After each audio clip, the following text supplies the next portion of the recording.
ಸ್ನೇಹಿತರೆ, ಲಾಪಾಂಡ್ಗೆ ಸ್ವಾಗತ. ನಾವು ಈ ಸರಣಿಯಲ್ಲಿ ಈ ಡ್ರೈವಿಂಗ್ ಲೈಸೆನ್ಸ್ ಅನ್ನೋ ಒಂದು ಚಿಕ್ಕ ಮತ್ತು ಅತಿ ಅವಶ್ಯಕ ಕಾನೂನು ಬಗ್ಗೆ ಚರ್ಚೆ ಮಾಡೋಣ. ಸ್ನೇಹಿತರೆ, ನಿಮಗೆಲ್ಲರಿಗೂ ಪರಿಚಿತವಾದ ಒಂದು ಈ ಕಾನೂನು ಡ್ರೈವಿಂಗ್ ಲೈಸೆನ್ಸ್, ಮೋಟಾರು ವಾಹನ ಚಲಾವಣೆಗೆ ಇರುವಂಥ ಒಂದು ಪರವಾನಗಿ. ಸ್ನೇಹಿತರೆ, ಇನ್ನು ಈ ಒಂದು ಲೈಸೆನ್ಸ್ ಅನ್ನೋದು ಬಹಳ ಮುಖ್ಯವಾಗುತ್ತೆ. ಸ್ನೇಹಿತರೆ, ಬಹಳಷ್ಟು ಬಾರಿ ಜನ ಇದರ ಬಗ್ಗೆ ಉದಾಸೀನ ಮಾಡ್ತಾರೆ.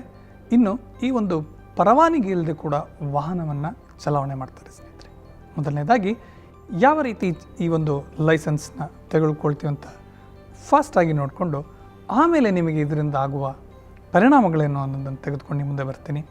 ಮೊದಲನೇದಾಗಿ, ಪ್ರತಿಯೊಬ್ಬರಿಗೂ ವಯೋಮಿತಿ ಇದೆ. ವಯೋಮಿತಿ ಅಂತ ಬಂದ ಕೂಡಲೇ ನಾವು ಇದೀಗಲೇ ಚರ್ಚೆ ಮಾಡಿದಂಥ ಜನನ ನೋಂದಣಿ, ಬರ್ತ್ ಸರ್ಟಿಫಿಕೇಟ್ ಬಹಳ ಮುಖ್ಯ ಆಗುತ್ತೆ. ಇನ್ನು 18 ವರ್ಷ ತುಂಬಿದಾಗ ಮಾತ್ರ ನಿಮಗೆ ಈ ಒಂದು ವಾಹನದ ಪರವಾನಗಿಯನ್ನು ಕೊಡ್ತಾರೆ. ನೀವು ಗೇರ್, ವಿತೌಟ್ ಗೇರ್ ವೆಹಿಕಲ್, ಆಮೇಲಿಂದ LMV ಅಂತ ಹೇಳ್ತೀವಿ, ಸಾರಿಗೆ ವಾಹನಗಳನ್ನೆಲ್ಲ ಅಲ್ಲದ ವಾಹನಗಳನ್ನು ಚಲಾವಣೆ ಮಾಡಬೇಕಾದ್ರೆ ನಿಮಗೆ 18 ವರ್ಷ ಆಗಿರಬೇಕು.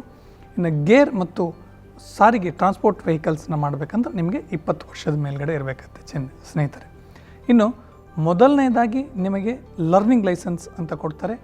ಅದು ಪಡೆದ 6 ತಿಂಗಳ ನಂತರ ನಿಮಗೆ ಡ್ರೈವಿಂಗ್ ಲೈಸೆನ್ಸ್ ಅಂತ ಕೊಡ್ತಾರೆ. ಇನ್ನು ಈ ಡ್ರೈವಿಂಗ್ ಲೈಸೆನ್ಸ್ ಅನ್ನೋದು ನಿಗದಿತ ಅವಧಿಗಿರುತ್ತೆ, ಅಂದರೆ 5 ವರ್ಷ 10 ವರ್ಷ ಅಂತ ಇರುತ್ತೆ. ಹಾಗಾಗಿ ಈ ಒಂದು ನಿಗದಿತ ಅವಧಿಗೆ ಮುಗಿದ ನಂತರ ಪುನಃ ಕೂಡ ನೀವು ಇದನ್ನು ಪಡ್ಕೋಬೇಕಾಗುತ್ತೆ ಸ್ನೇಹಿತರೆ. ಇನ್ನು ಈ ಒಂದು ವಾಹನ ಪರವಾನಗಿಯನ್ನು ಪಡಿಬೇಕಾದ್ರೆ ಹಲವಾರು ದಾಖಲೆಗಳನ್ನು ನಿಮಗೆ ಕೊಡಬೇಕಾಗುತ್ತೆ. ಅದು ಯಾವ ದಾಖಲೆಗಳು ಅನ್ನೋದು ತೆಗೆದುಕೊಂಡು ನಿಮ್ಮ ಮುಂದೆ ಬರ್ತೀನಿ. ನಮಸ್ಕಾರ.